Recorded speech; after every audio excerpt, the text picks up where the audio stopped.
Aloha and welcome, everybody. If you're online, we're going to get started in a minute. I'm going to switch to bring Amy in now, and then we'll welcome everybody. Hi, Amy.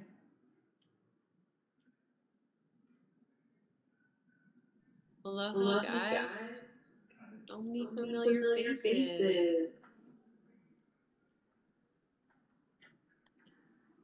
All right, so once again, we want to welcome anybody who's online. We'll be continuing the stream till about 7:20. For those of you who you're not going to be on the television or whatever it is, there's a restroom in the foyer. Please use the slide lock, but not the door lock. And it's very generous of you to come out during this holiday season. We know there's a lot of pull, so we're glad you're here.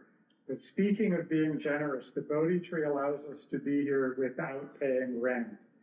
There is a contribution box for Donna if you feel that your time at this center is worth it. You can dislike our meditation, and that's fine. Amy and I don't take anything for this. We don't accept Donna. But we would appreciate it if you feel your time is well spent here and that work here is done to continue. Amy, do you have anything you'd like to say before I get up and lead us in a little mindful movement tonight?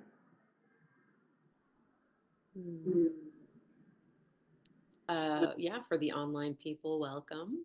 And it's awesome you're jumping on even though you're not there. And for those who are there, I plan to be there in a few weeks. So yeah, it'll be nice to maybe see you all if you're going to be on island. So it was -30 this week. So yeah, it's been -30. I got this whole thing that like covers my entire face except for my eyes, and my nose is all chafed and stuff. But I'm a badass, so you know. All right, go ahead, Bob.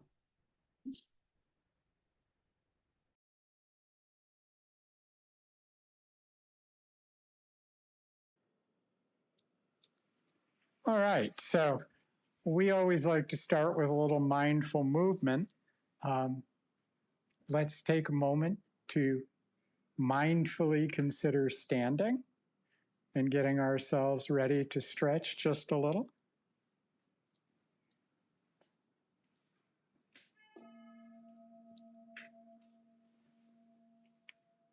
If you're tall, Adam, watch out.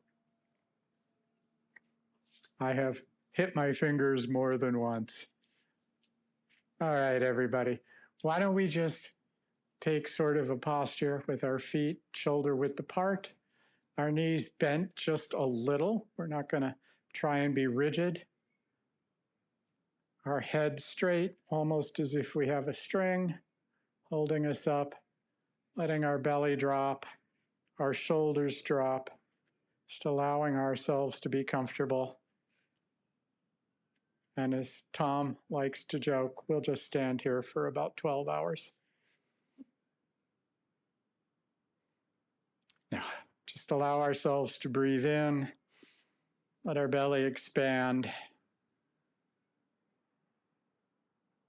All right, and now let's begin by simply beginning to rock gently side to side, allowing our right side to take most of the weight, switch to our left, our right, our left. If you're going the opposite way or at your own time, please do so. There's nothing particularly important about how we do it. Now, as we do it, let's turn a little as well. So pushing off and allowing our hands to begin to swing with that. So it's almost as if we are pushing,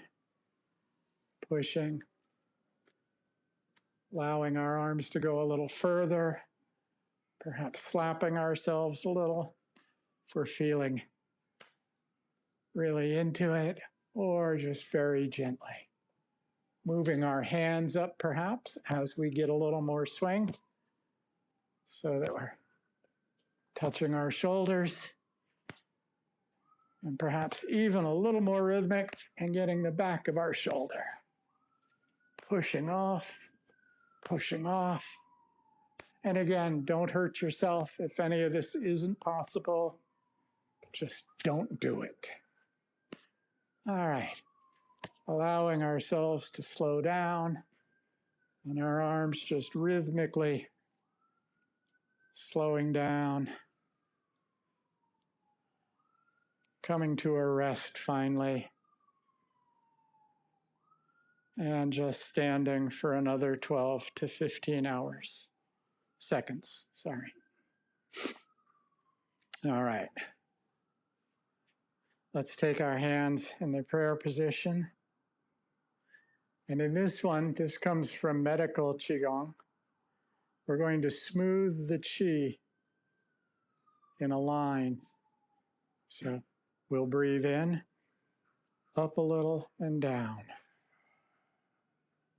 Up a little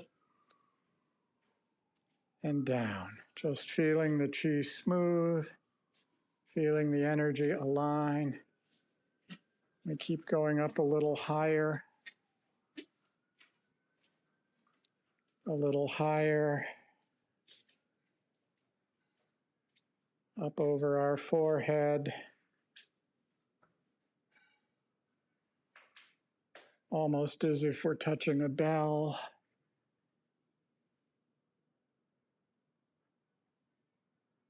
All the tall people in the room need to be careful. Some of us can touch the ceiling. Some can put our hands through the ceiling. Let's not do that. All right. Just feeling that Qi smooth. And on our next time we're at the top, leave your hands here. And we're going to pretend we're those Chinese dragons swimming through the sky. So we'll begin by leaning to our right and drawing our hands across our neck, across our torso, down by our knees, swaying as we do so, back across the torso, across the neck, and up and over. Make this as swimming a motion as we can. Moving our whole body with this, as if we are one of those dragons in a Marvel movie, flying through the sky. Just allowing our body to feel that gentle, benevolent movement. Chinese dragons are generally benevolent, by the way, in case you didn't know. They're not the dragons out of Western medieval European myths that knights have to conquer. All right, next time you're at the top, stop. And whichever way you leaned the first time, lean the other way. And if you manage to go the same way, it's okay. There's almost no way of doing this wrong. And again, if any of this is painful, don't do it. We're just feeling our body.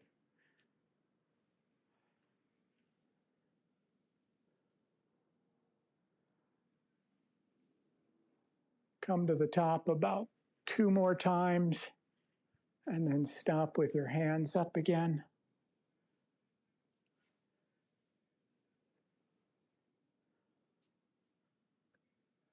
This is my last circuit.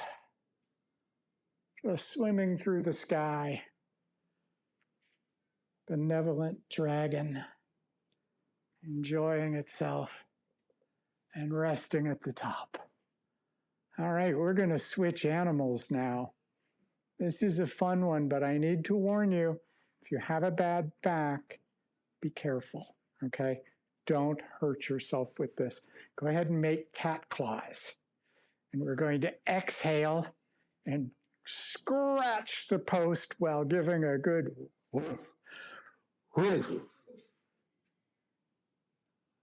raising our hands up again, scratching that post, dropping our knees if we can. Just letting out any tension. Couple more times.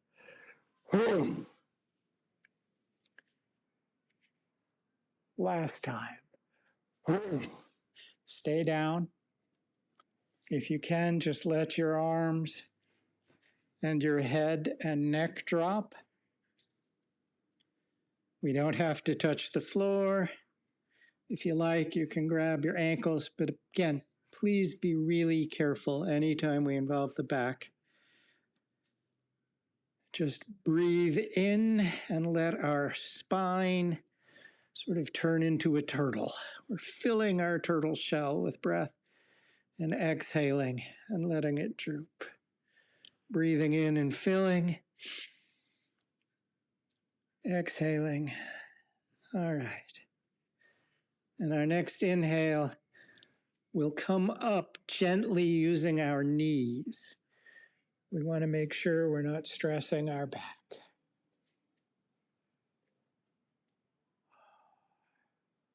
Now that we're stretched out, go ahead and wiggle a little. See how that feels.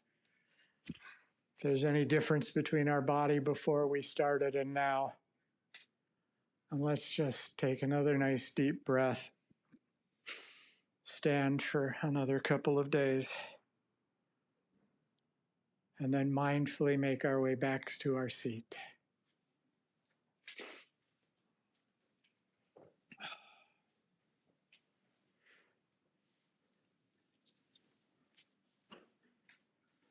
Oh, I hope that felt good for everybody.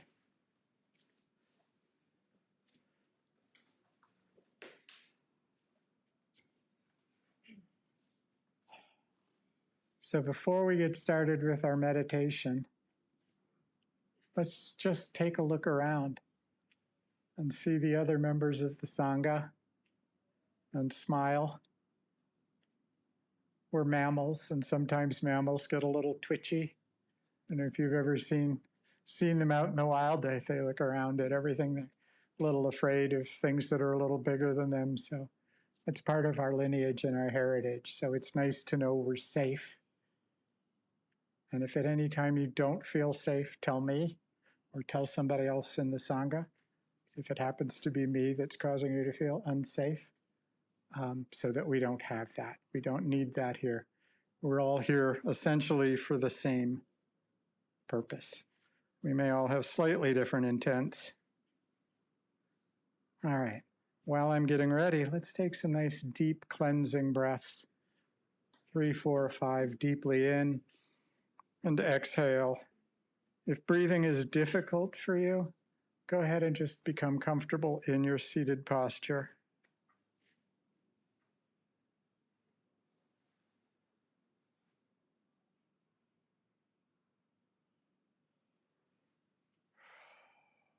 Allow ourselves to wiggle and get comfortable.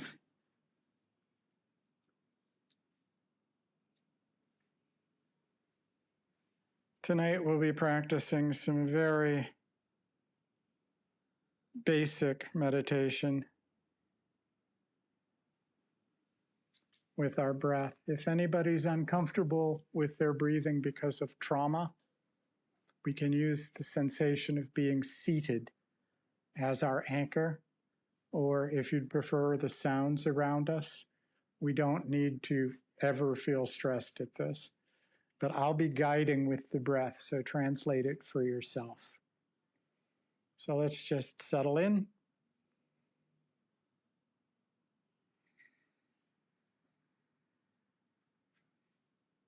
This will be about 20 minutes. So we want to be sure we're in a position that's comfortable for 20 minutes. If at any time you're uncomfortable, it is totally okay to move, but just do it mindfully.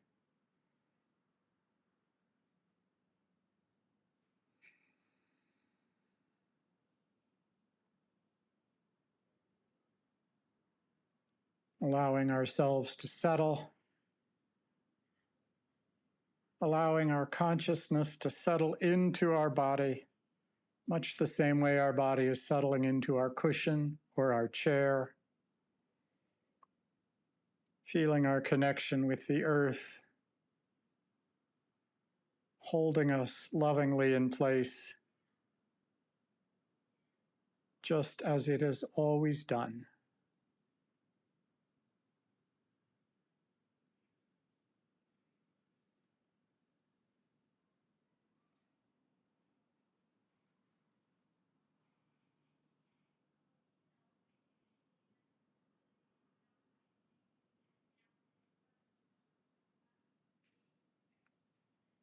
Breathing in, I calm the body. Breathing out, I smile.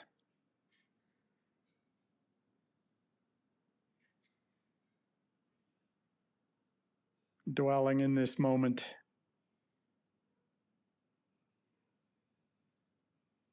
I realize this is a wonderful moment.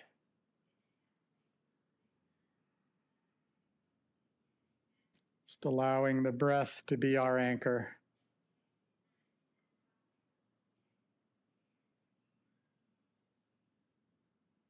Breathing in, I calm the body. Breathing out, I smile. Being present, dwelling in this moment. Aware that this moment is wonderful.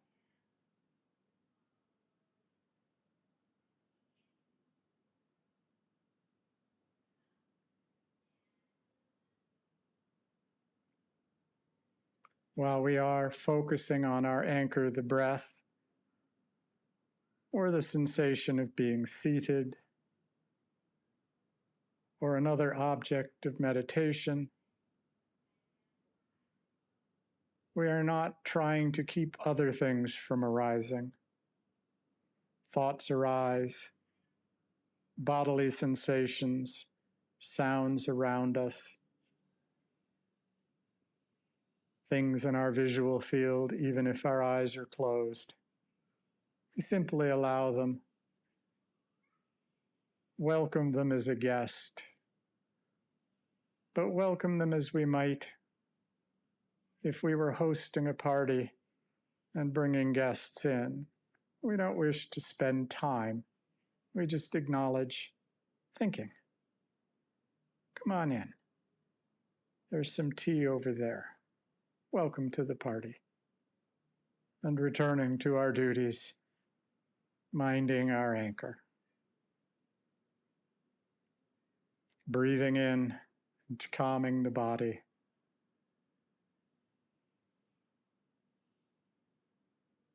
Breathing out, bringing a smile to our face. Dwelling in this breath, in this moment. Feeling the wonderfulness of this very moment.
If we are pulled away and caught up, distracted by thought or sensation,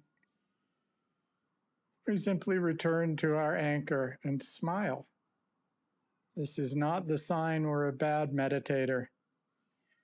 This is a sign we are a good one because we've noticed. So congratulate yourself. and return to breathing and sitting and allowing whatever arises in consciousness to arise. A welcome guest. There are no strangers here.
If it's helpful, we might note what arises. Hearing.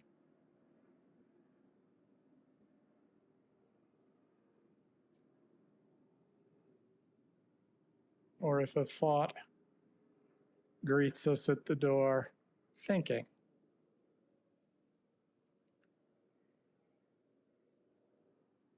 Again, just allowing these guests to arrive, letting them know they are welcome, but returning again to our anchor. Breathing in, I calm the body. Breathing out, I smile.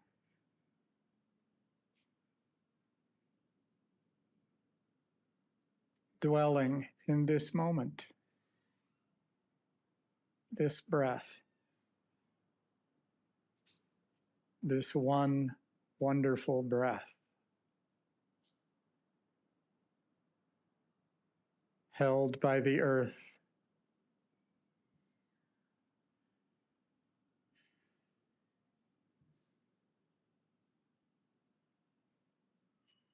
bathed in the sounds of the world,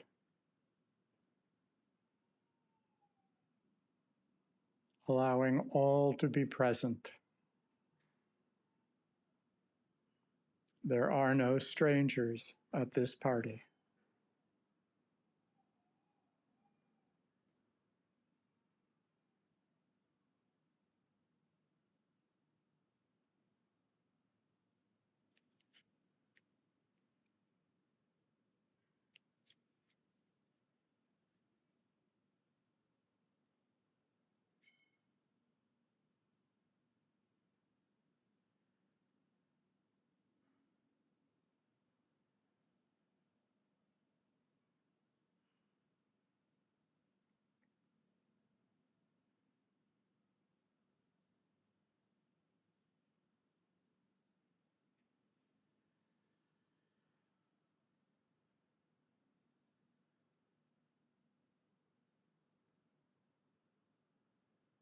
This is, as the Buddha taught, the first foundation of mindfulness. Awareness and mindfulness of the body through our sense doors, hearing, seeing, feeling, thoughts arising. We might journey to the second, or Vedana. Is this arising pleasant, unpleasant, or neutral? We aren't investigating this. This is not a conscious decision. This is simply aware of our reaction to it.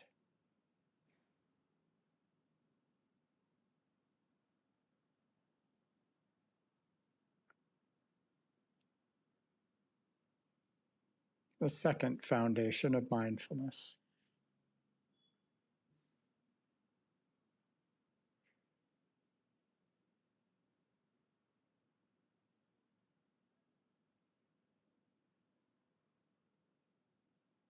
Breathing in, I calm the body.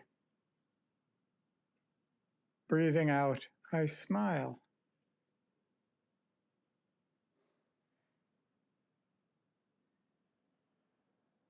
Simply dwelling in this moment.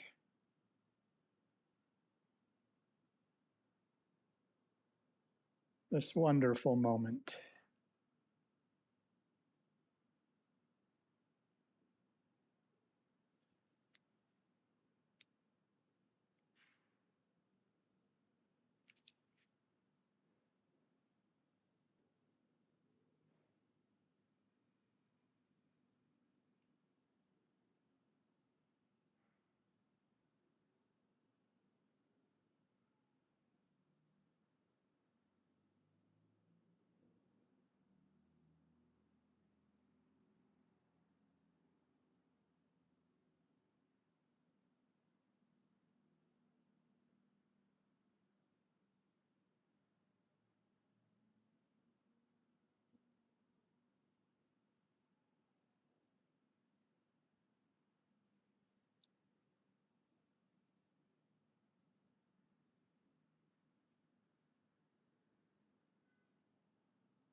As we continue in this sitting,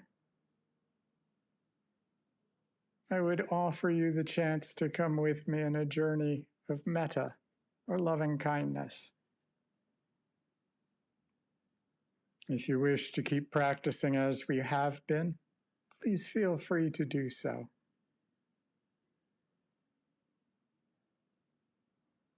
Otherwise, we might bring to mind an image and thought of the most loving being in our life.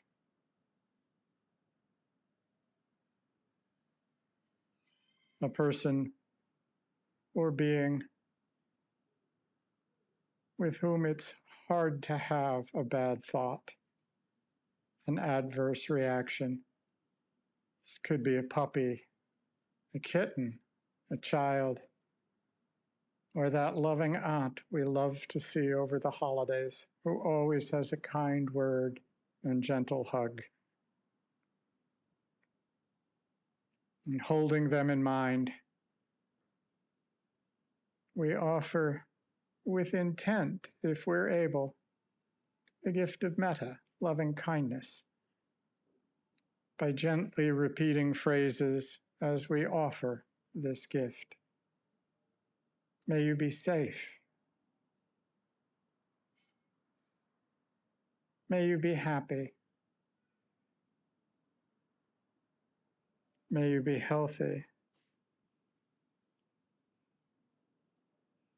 May you live with ease.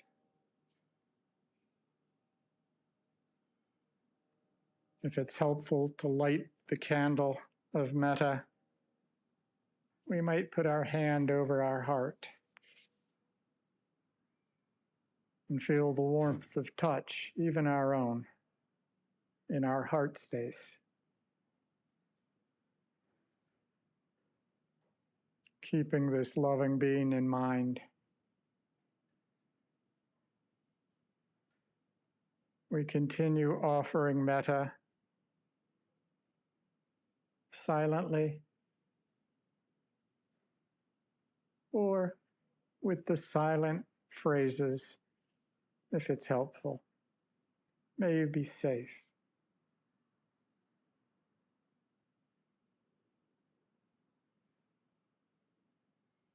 May you be happy.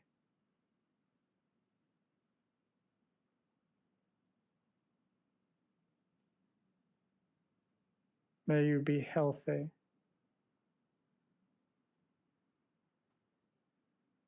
May you live with ease and wisdom.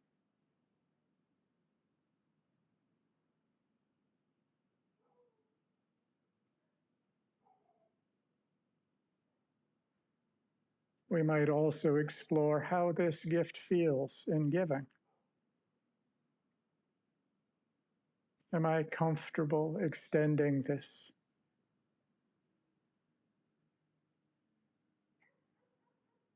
Perhaps it feels awkward. It did to me at first. This is natural.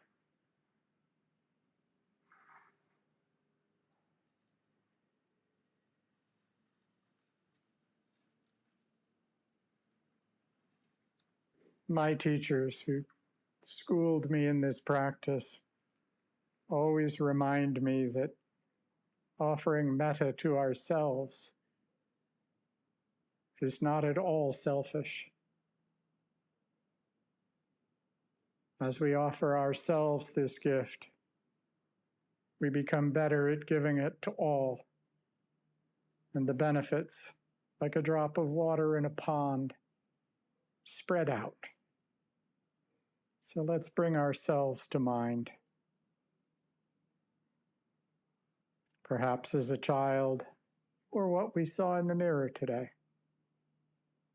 and offer ourselves these gifts. May I be safe. May I be happy. May I be healthy. May I live with ease.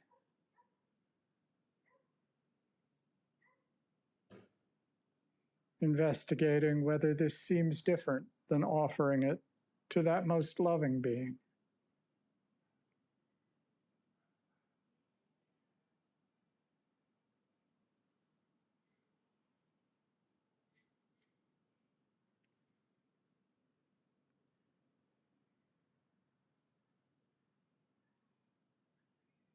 We might set an intention to offer ourselves this gift simply in other times of the day and week. Perhaps just with a breath and a simple phrase, may I be safe, or may I be happy. And now, once again, let us expand our consciousness and realize that all beings truly yearn for the same things. And holding all beings, including ourself, in mind, may all beings, including myself, be safe, be happy, be healthy, live with ease. In a moment, I'll invite the bell to ring. We needn't hurry back. We'll simply let the sound of the bell enter our meditation, whether it's pleasant, unpleasant, or neutral, and allow the sound to carry our metta to all beings that can hear this sound and beyond.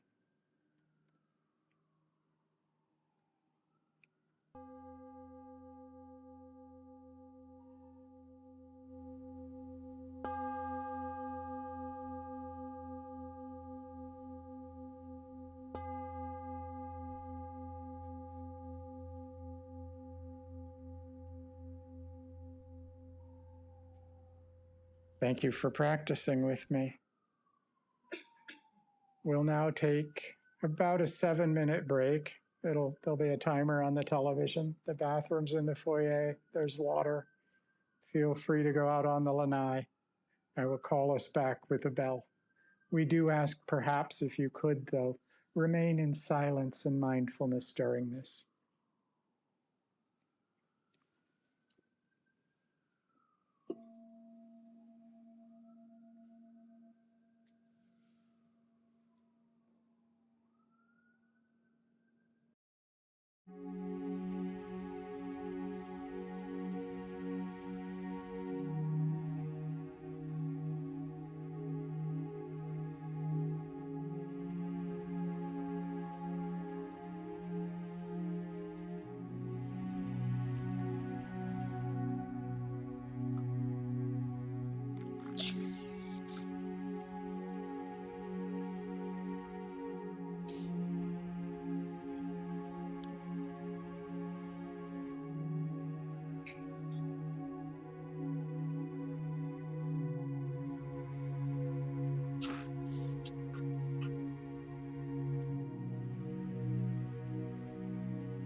Hello, Amy. Hello there, Bob and Sangha. I'm going to turn it over to you now. We've had a nice break. It's a beautiful night here. Not sure what it's like other than cold where you are, but the lights behind you look lovely.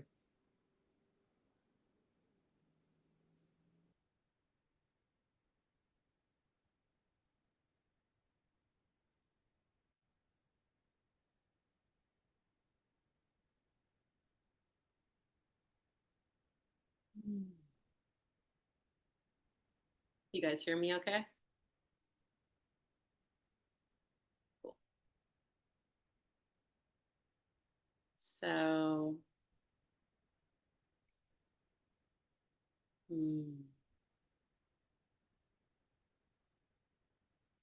Bob and I have been talking about the paramis. And so we've gone through, first one is generosity, ethical conduct after that, renunciation, letting go, wisdom, energy or effort, patience, truthfulness, and now we're on determination.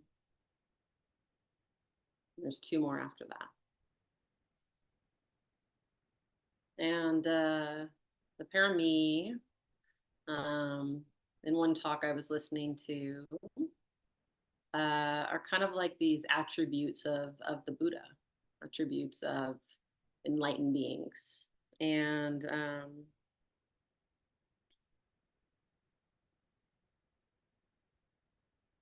one we're on now, determination or resolve, is called adhitthana. Adhitthana. So it's, for those out there who like it, it's ADHITTHANA. Adhitthana. I might be pronouncing it wrong, but that's the best I'm going to do for you. And it's analyzed as Adi is like over, above, like special, toward or upon. And Tana is like to stand in place, to position. And so it's literally something like taking a firm stand, resolving. And from that, Gil Fronsdal was describing it as like to take a stand, to take a stand for something important. And in this specifically in the parami, it's not just resolve for anything, right? We're coming up on New Year's resolutions, right? It's not that typical of a thing, right? It's not the resolve to make more money necessarily, or not resolve to lose more weight. It's a certain type of resolve. It's the resolve to see clearly, to tell the truth, to let go, and to rest in a peaceful heart. The determination, the resolve to see clearly, which is wisdom, to tell the truth, to let go, and to rest in a peaceful heart. Rest in a peaceful heart.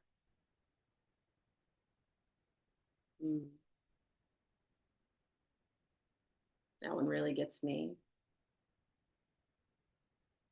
There were other parts of the sutta, so some of the original Buddhist texts that talked about resolve and determination in other ways. I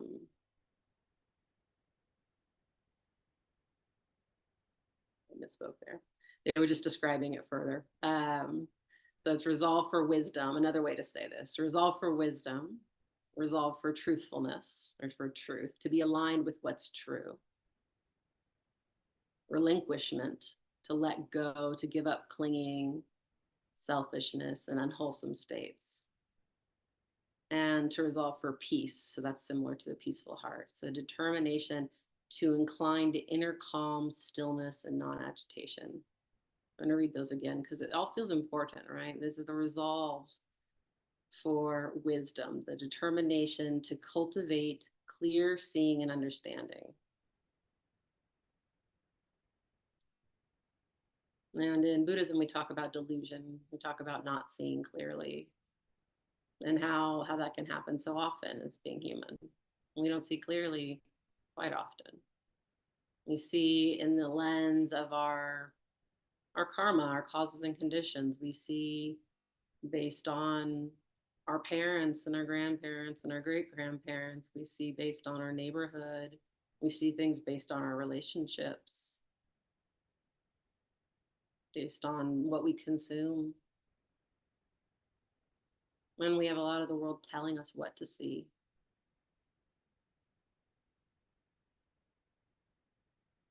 And a lot of those pieces can be around wanting and not wanting, around the ego.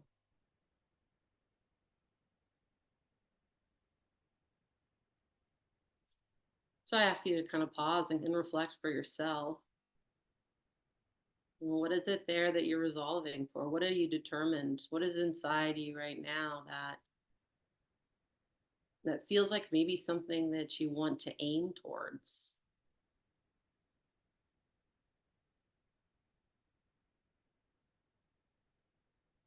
And there might be something, you can be honest with yourself. It might be something that maybe feels a little frivolous, or, feels like something that feels really, important in a way to you that maybe you wouldn't want to say out loud to the group, right?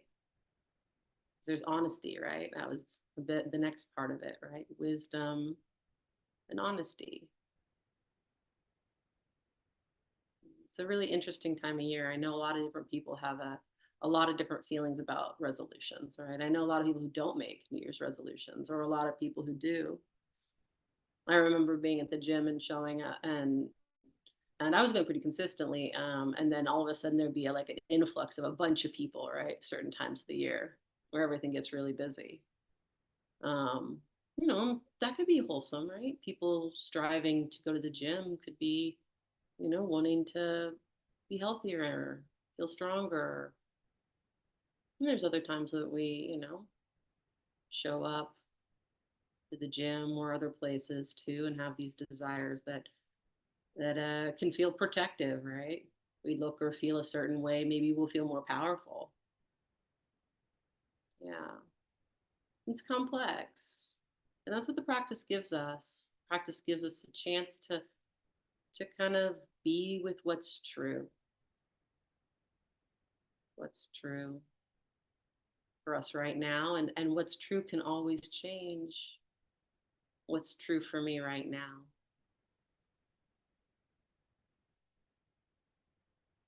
And then the next one is the resolve for the relinquishment, for letting go. This is always interesting, right? Like there's like this, you can have a resolve, a determination to hold on to something, right? And then you can have the resolve to let it go. Let go of something. I have a list of reasons why I practice. There's some really cool groups on island for all of you all to know. This is from a Tuesday group, Kalyana Mita group that gets together at the Broken Ridge Temple on Tuesdays, and together we were coming up with, reminders for why we practice, why we keep showing up, why we come back to the practice if we lose it.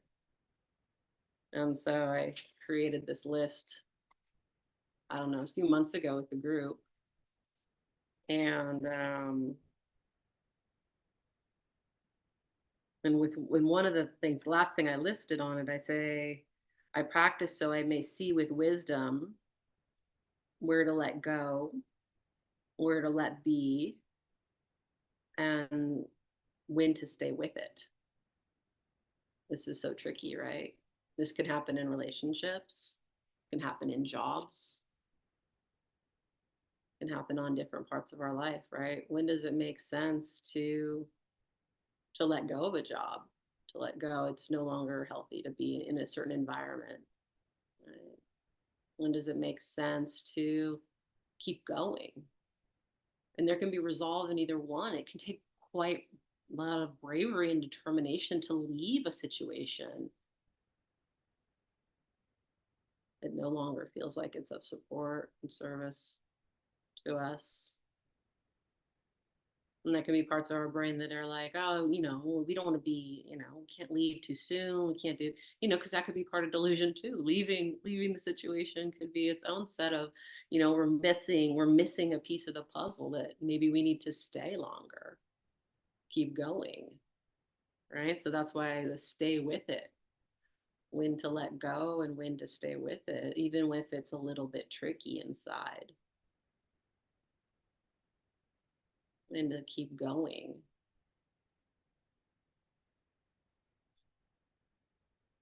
And then the last one, the resolve for peace and tranquility, or that resting in a peaceful heart. Yeah. Determination to incline towards inner calm, stillness, and non-agitation.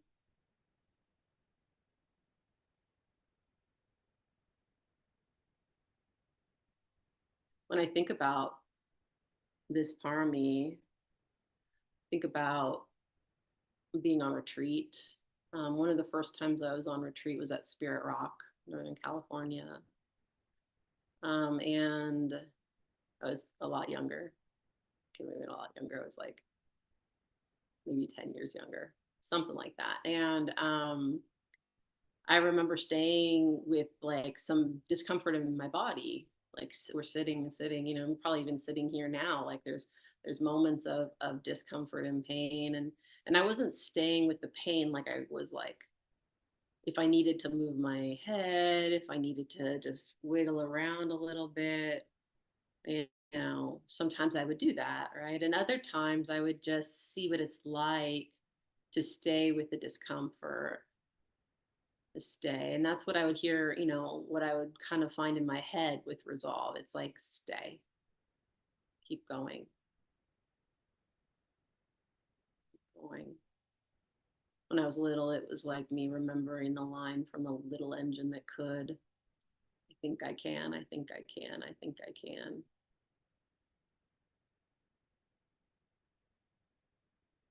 It's funny, that memory is from when I was taking a test and I didn't exactly know like what parts of the test were going on. I was like, I don't know what that question was. And little Amy is sitting there like thinking in her head, pre-Buddha information. I think I can, I think I can, I think I can. It's like a gentle way to keep going. We went back to the retreat. The teacher was encouraging us to, play with what it is to stay a little bit with our discomfort, not just like move immediately. And she taught us to kind of feel the sensation of the discomfort for a few breaths, and then to breathe and feel the breath for a few breaths, or feel the sensation for a few breaths, kind of with curiosity, just feeling where does it go. It's fascinating. If you've ever like watched a little bit of your physical discomfort, it's like, I always hate when doctors ask me to like tell them my pain level, because like as soon as you tune into your pain, like, okay, this is just for myself, but like as soon as I've tuned into my pain level, like it changes and switches and moves. And like, how do you even like, anyways, it's not give a number to it, give a certain face to it. Like it's such a, depends on my mood and temperament. And what are we even comparing it to? Like my worst pain of my life. Anyway, sorry. Okay. But, when it's wise to do so, right? A big part of this resolve is like ability to know, like discernment, right? Is it wise to kind of stay with this? So there I was on retreat, and it felt like wise. I can stay with this, and it was fascinating to watch. Watch like pain kind of move, physical pain kind of move, and then go to the breath, and then back and forth, and there was times where the pain would just disappear, and there was times where it wouldn't disappear, and I would move. right? I would move mindfully, compassionately, and sometimes I would like be frustrated, like, okay, why can't I sit for longer? Um, yeah. And then there's another moment on retreat, and this was just like one of the most recent retreats I went on, maybe like 10 retreats in, or what, 12. I don't know how many I've done at this point. Quite a few week-long retreats. This was at Insight Retreat Center in Santa Cruz, through Gil Fronsdal's group, and great place if you ever get to go. I was experiencing a lot of emotional pain, a lot of grief, um, and for losses that, are people that are still alive but not in my life, and then losses of people not in my life. And um, my emotions were screaming, like my body was screaming because my emotions were screaming. And I was just like, trying, like sitting there, and I would just go back to the breath. I would hold the pain. I was just like holding the pain like this, and then coming back to the breath, holding the pain, coming back to the breath. And then I got to experience what the Buddha talks about, is like, try it out for yourself. And it changed. My relationship to that emotional pain changed. It softened. It was letting it flow through me. Therapists will say, I'm a therapist too, but therapists will say, like, the motion of emotion. It's, sometimes the other part of what we're doing here. Sometimes we're just focusing on the breath, and sometimes we're doing the mindfulness of being with what is present. And then there was another time where that didn't work. The sit was terrible. The whole sit was terrible for me. It was not terrible in that, like, later on, I'm like, it's all sits. Like, there's no like good or bad. But like, I was suffering. I was in dukkha the whole time. I was in unease and anxiety and frustration. And then I went to walking meditation. I chose not to sit the next sit. I chose to keep walking. And as I did the walking meditation in the hall, and I kept going, and once again, it was like, just stay with it. Stay right here. I trust this is good. I trust what I'm doing. I trust this is hurting. And I trust it. There's a reason, there's meaning under it. And those are some of the most transformative moments of my life. They've given me a sense of courage that I can do hard things, like move to Alaska from Hawaii and be in negative 30 degrees outside. Like right now, it's negative 30 degrees outside. If I open my window, you can see the cold air coming in through the ground. It's like fascinating. Pretty soon I'll be able to throw cold water up in the air, or throw hot water up in the air, and it'll like freeze midair. And a friend recently told me if I spit, that like in negative 40, it'll, like, before it hits the ground, it'll freeze. You guys really wanted to know this information. This is a great Dharma talk right now. But I wouldn't have had the resolve to do this to come here and experience the wild here without the practice. Yeah. And so I think I encourage you all to consider for yourselves here,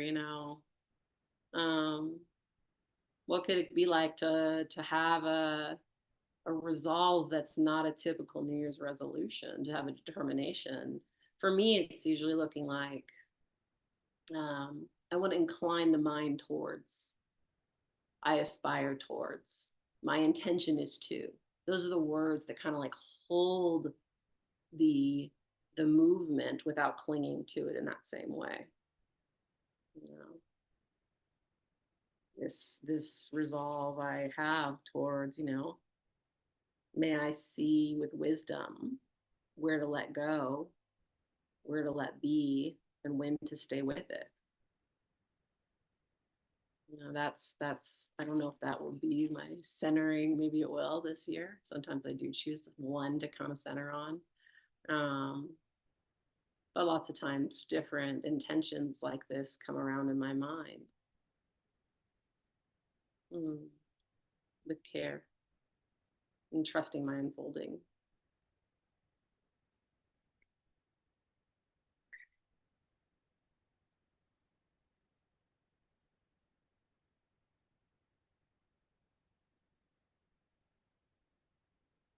Rainer Marie Rilke, be patient toward all that is unsolved. Be patient toward all that is unsolved in your heart, and try to love the questions themselves. Live the questions now. Perhaps you will then gradually, without noticing it, live along some distant day into the answer. And then I'll read one more by Rosemarie Traumer. It's titled, On a Day When I'm Determined to Get Things Done. And she dedicated it to a friend named Augusta. There's not a shade of judgment in her voice when my friend says to me, "You feel serious." Serious, I know, is a kind way to say there is joy all around you that you aren't seeing. Serious is her way of saying, "Sweetheart, I can tell you're locked into stress." How strange and beautiful to have her name the seriousness. That's all it takes to feel my thoughts ease, to remember hands, remember breath, remember lips. There are, of course, good reasons today to be serious. And there's also a tea party with a 7-year-old girl, and yellow snapdragons in ecstatic bloom, and a juvenile grosbeak at the feeder, and daisies gracing the riverbank.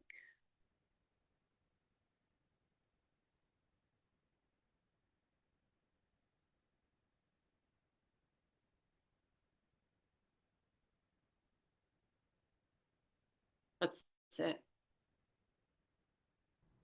Go ahead and let yourself wiggle and move. Do whatever is necessary for us to sit for the next 20 or so minutes, 15 or so minutes.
Letting the words fall away.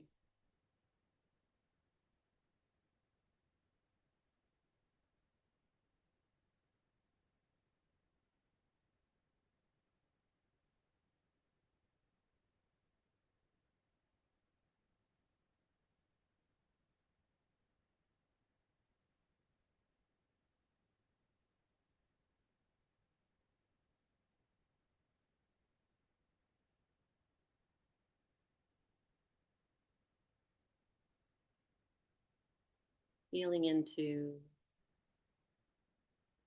what your intention is for this sit.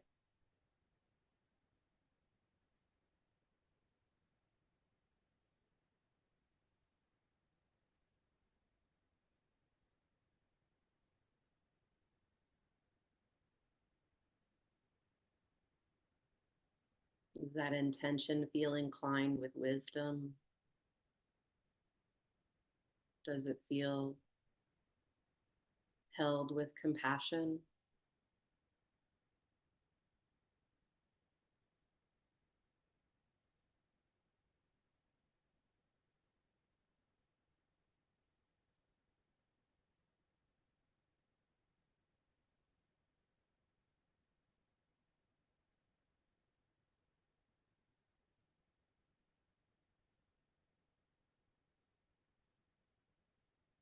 Choosing the object you're going to keep returning to stay in the present.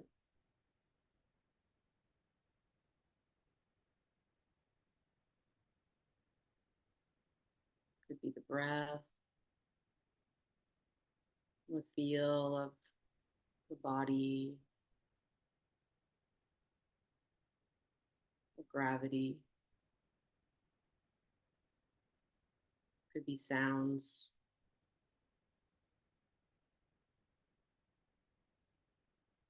Choosing a place to keep coming back and to land.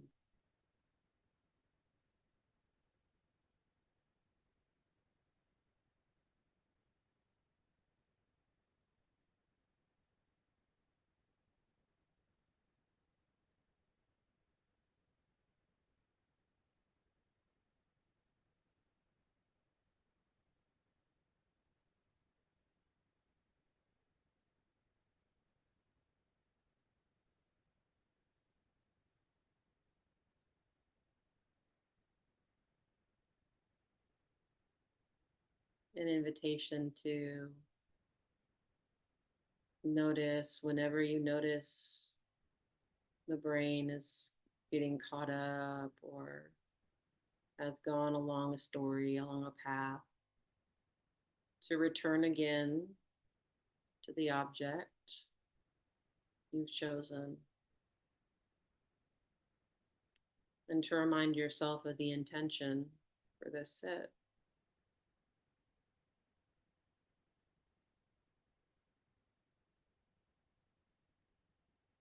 Resolve to do that again and again this sit.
maybe dropping in the question, does this sit need more compassion and allowing, letting go and letting be? Does it need more resolve and determination?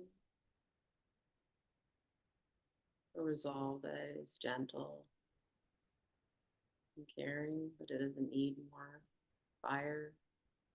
Keep going. Water, it got you.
Theodore Roosevelt, the man in the arena.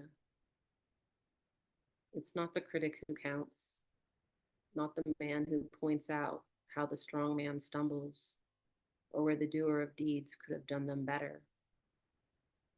The credit belongs to the man who is actually in the arena, whose face is marred by dust, sweat, and blood, who strives valiantly, who errs, who comes short again and again, who spends himself in a worthy cause, who at best knows in the end the triumph of high achievement, and who at worst, if he fails, at least fails while daring greatly, so that his place shall never be with those cold and timid souls who neither know victory nor defeat.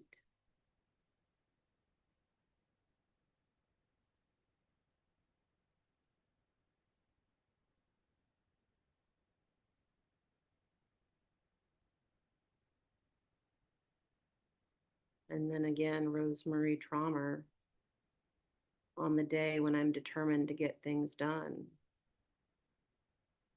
There's not a shade of judgment in her voice when my friend says to me, "You feel serious." Serious, I know, is a kind way to say, there is joy all around you that you aren't seeing. Serious is her way of saying, "Sweetheart, I can tell you are locked in distress." How strange and beautiful to have her name the seriousness. And that's all it takes to feel my thoughts ease. To remember hands, remember breath, remember lips. There are, of course, good reasons today to be serious. And there is also a tea party with a 7-year-old girl and yellow snapdragons in ecstatic bloom and a juvenile grosbeak at the feeder and daisies gracing the riverbank.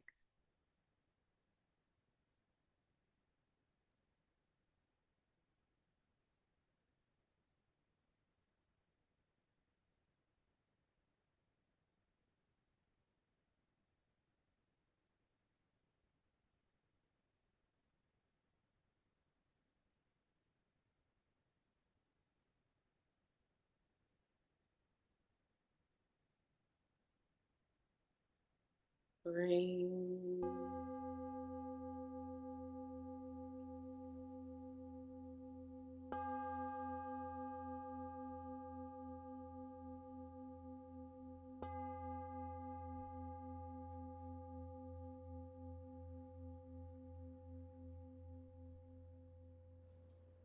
Thank you all.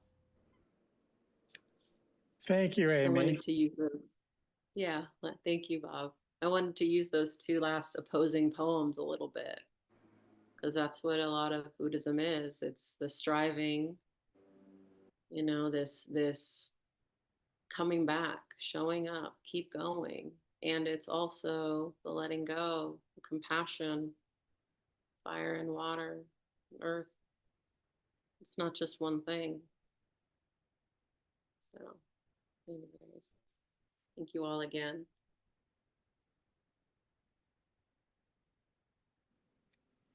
If you've been watching online, thank you for joining us. We're ending the stream now, but all of you may in the Sangha stay. We'll be having a sharing session now. So online, good night. Good night and aloha.